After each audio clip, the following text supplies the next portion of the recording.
Right then, Keith, we're less than 5 hours away now to the transfer window so still closing. 5. It's still 5. It's been a long day, hasn't it? Not much happening in terms of incomings.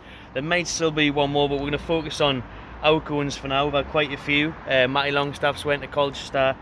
Who else is there? Fernandez is going to Elche. Dubravka's obviously the big one that's joined Manchester United. He's went on a loan with an option to buy, depending on appearances, and then we've got an obligation to bring him back in January if we want to. So I mean, this is where it gets a bit confusing. It's they've got an option to buy him next summer if they want him, or they've got an obligation if he plays a certain amount of games. I don't know how many that is. Let's just say 20. I don't know. But also Newcastle have got an option to bring him back in January should they have injury problems as their own. So Newcastle just giving them themselves a little bit of security should anything happen to either Pope or Darlow.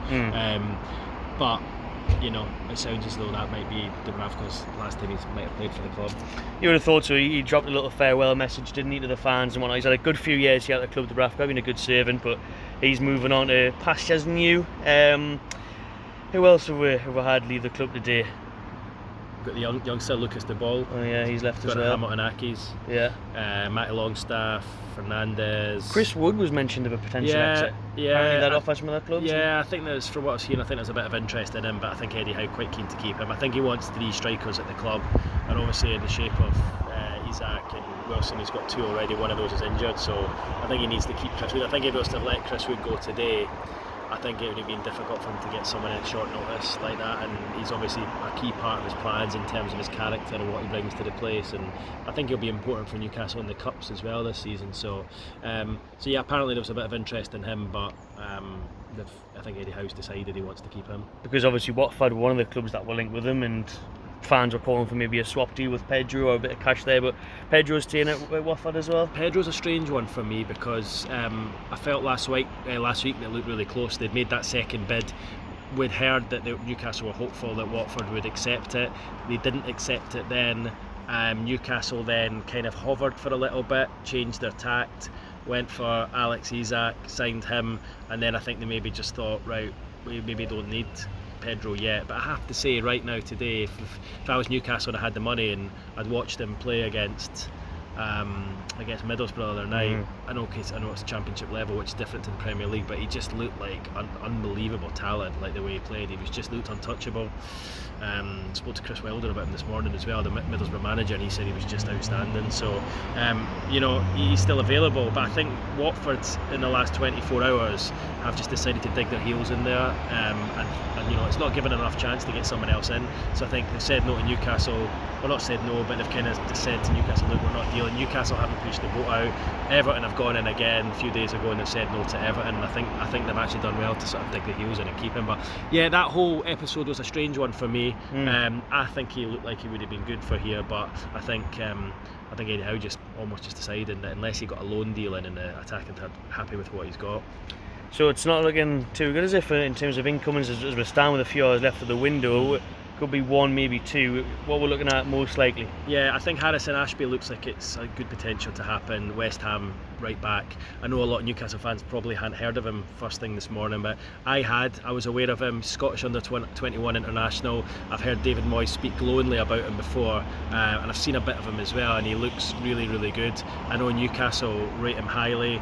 If they do manage to get that one done, he'll be back up to Kieran Trippier, be seen as a first teamer, crucially not involved in the Premier League 25, so it's like an additional player. So I think that the talks are still taking place. I think that one could happen, and I just think as the clock's ticking down now, I think that is probably going to be the only one that's going to happen.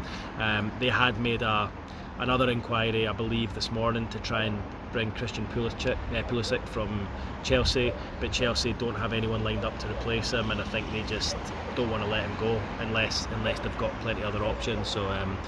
So it looks like that won't happen. Conor Gallagher, I think they realised a couple of days ago that wasn't going to happen either. Chelsea just unwilling to deal with Newcastle and also unwilling to let these players go when they don't have backups or when they don't have replacements in, should I say. So it could have been a good day. I think at one stage today we thought that Pulisic was going to arrive and we could have had a bit of a fanfare, but yes, there's still 5 or 6 hours to go, but unless something changes dramatically and Chelsea brings someone else in that position, I can't see them allowing Pulisic to go. So Harrison Ashby from West Ham might be the only one here.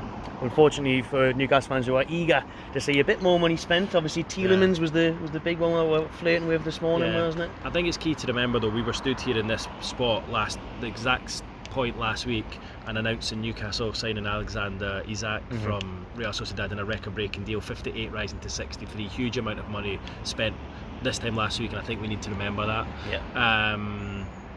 Who did you ask me about, sorry? Tielemans from Leicester, who looks to be in the squad tonight. I think it's difficult with Tielemans because yes, it's £25 million, and I can understand why fans would say, right, let's just go and get that deal done. And do you know what? I'd probably say that myself. £25 million for a Belgian international seems like a snip.